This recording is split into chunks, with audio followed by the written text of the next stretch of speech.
I'm about to give you an office tour. Do you want to see what a notary signing agent's office setup looks like? So let me just tell you that my office room is set up in my closet, believe it or not. I just moved to San Antonio and I don't have much space. I'm in a little apartment. So for now, my office is in a closet. So the first and foremost and the star of any loan signing agent's life is your printer. Make sure that you make the right choice, you do your research.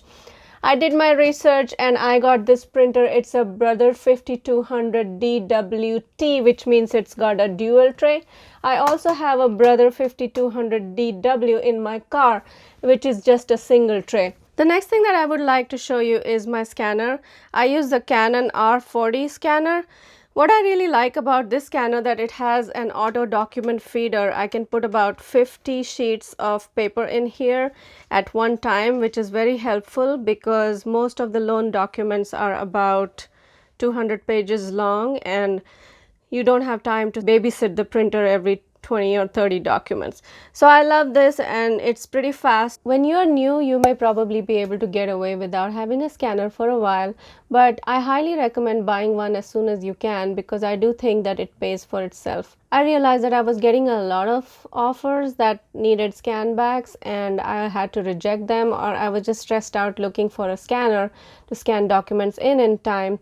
And so when I did buy the scanner, I bought it for just over $200, and every assignment that I did accept that needed scans was paying $25 to $30 extra to do the scans back. So it quickly paid for itself, and I was also able to accept a lot more assignments and stress a lot less. Next, I do have a very old and clunky looking Windows computer here. It actually sits right here. I do use a Mac personally, but I was having some issues and many people have had issues printing from the Mac. So I just decided that I had this old clunky computer sitting in my garage and I should just bring it out and put it to use. It just sits right here just for my printing work. When I'm mobile, I usually print either from my phone because I just have a single tray printer in my car and I just print everything on legal.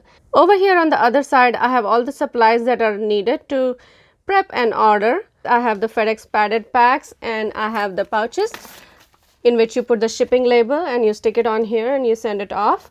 I opened a FedEx.com account and then ordered these for free, and they just get shipped to my house and I don't have to bother the FedEx ladies for the limited supplies that they have. And then over here I have my stacks of paper. I have my letter sized and I have my legal sized paper. Down here I have some legal sized manila folders. I use those to put the borrower's copy of the documents. And then I have some extra toner cartridge. I do not buy the Brother toner. It's like $80 and honestly I don't think that that's worth the price. So I buy this brand and I can link it in the description. I buy this brand. It's about $26 for a 2-pack. Big difference, huh? Yep, this is the one I use, and I also bought a replacement drum for my printer, which was not Brother, it was LINKYO. I can also put that in the description. This is a notary bag I use. I think it's a little small now that I'm doing more assignments every day. It does fit like 2 or 3 signing packets, but it gets pretty heavy. So I'm thinking of investing into one that has wheels on it. And then over here I store my business cards and some pens and a scissors, some paper clips that you need. Some people use rubber bands to tie up the documents. I think I'm thinking of investing in those instead of using the manila folders to return the documents to the buyers. If you thought this video was helpful to you, please make sure you give me a thumbs up and you subscribe to my channel. If you have any questions, please leave them in the comments and I will try my best to answer them. Thank you for watching.